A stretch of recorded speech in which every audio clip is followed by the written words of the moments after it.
प्रसाद जी जिस तरह का खुद का उनका कैरेक्टर है या राष्ट्रीय जनता दल का कैरेक्टर है, सिद्धांतों को छोड़कर सत्ता के लिए साष्टांग दंडवत किए हुए हैं, तो चारिकता है। यह नौबत थोड़े अपनों के साथ मिलने में, यह नौबत की बात थोड़ी है। भाई भाई मिलेगा नहीं तो कौन मिलेगा। लेकिन मांझी जी पर कोई प्रेशर बनाना चाहा, जीतन राम मांझी जी के अस्तित्व को अगर कोई समाप्त करना चाहा, वहाँ हमने स्टैंड लिया। जीतन राम मांझी के राष्ट्रीय प्रवक्ता श्याम सुंदर जी, क्या लगता है सम्राट चौधरी की मुलाकात को कुछ क्या समझा जाए? नहीं, ये तो औपचारिक बात है।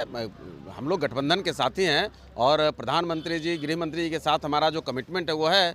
लेकिन आप जब कह रहे हैं कि हम एनडीए के साथ हैं, यह नौबत क्यों आई? लालू प्रसाद यादव का ऑफर आप लोगों के पास आया और तब जाकर के आप जो है एनडीए में भी उथल पुथल मचाए हुए हैं। नित्यानंद राय पहले मुलाकात करने जीतन राम मांझी से पहुंचे, सम्राट चौधरी अब पहुंचे हुए हैं। नहीं, देखिए लालू प्रसाद जी जिस तरह का खुद का उनका कैरेक्टर है या राष्ट्रीय जनता दल का कैरेक्टर है, सिद्धांतों को छोड़कर सत्ता के लिए साष्टांग दंडवत किए हुए हैं, तो जीतन राम मांझी तो उस रूप में है नहीं। जीतन राम मांझी ने मुख्यमंत्री की कुर्सी को भी त्यागा है, हमारे नेता संतोष मांझी जी ने मंत्री पद को त्यागा है, और सीएम पद के ऑफर को छोड़िए, अगर प्रधानमंत्री का भी ऑफर देगा तो हम डिगने वाले नहीं हैं। हमने जो कमिटमेंट किया, हम पूरे कमिटमेंट के साथ। 4 विधायक जीतन राम मांझी, इन सभी से मुलाकात बीजेपी के प्रदेश अध्यक्ष से हुई, यह नौबत क्यों आई?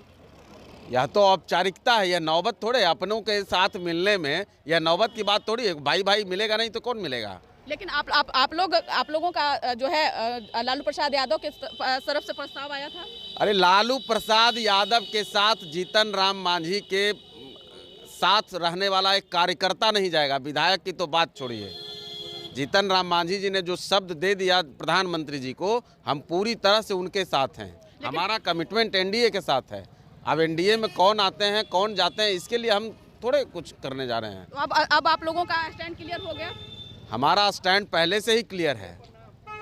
हम विथ मोदी और विथ राष्ट्र इसी के साथ हैं। कई बार आप लोग अपने स्टैंड से भी पीछे हट गए थे। जीतन राम मांझी कई दफे जो कभी नहीं, कभी नहीं। जीतन राम मांझी ने कभी दल को नहीं बदला। जीतन राम मांझी जी के साथ अगर कुछ हुआ, जीतन राम मांझी पर कोई प्रेशर बनाना चाहा, जीतन राम मांझी जी के अस्तित्व को अगर कोई समाप्त करना चाहा, वहाँ हमने स्टैंड लिया। लेकिन हमने अपने सिद्धांतों से, जनता के मूल सवालों से कभी कोई समझौता नहीं किया। कुर्सी के पीछे अगर हम रहते तो हम लगातार मुख्यमंत्री बने रहते, हमको कोई हटने की आवश्यकता नहीं थी। अब आप लोगों की जो नाराजगी थी, जो आप लोग वो सब कुछ अब सम्राट चौधरी के आने के बाद सब कुछ क्लियर हो गया? देखिए, जिस बात की नाराजगी थी उस बात की नाराजगी रहेगी, वो अलग मसला है। तो क्या अभी आप लोगों का क्या, आप लोगों की डिमांड क्या है? नाराजगी भाई भाई में होती है, नाराजगी पति पत्नी के रिश्ते में भी होता है, लेकिन उस नाराजगी को उसका कहीं और जगह है। लेकिन राज्य हित में, राष्ट्र डिमांड क्या है?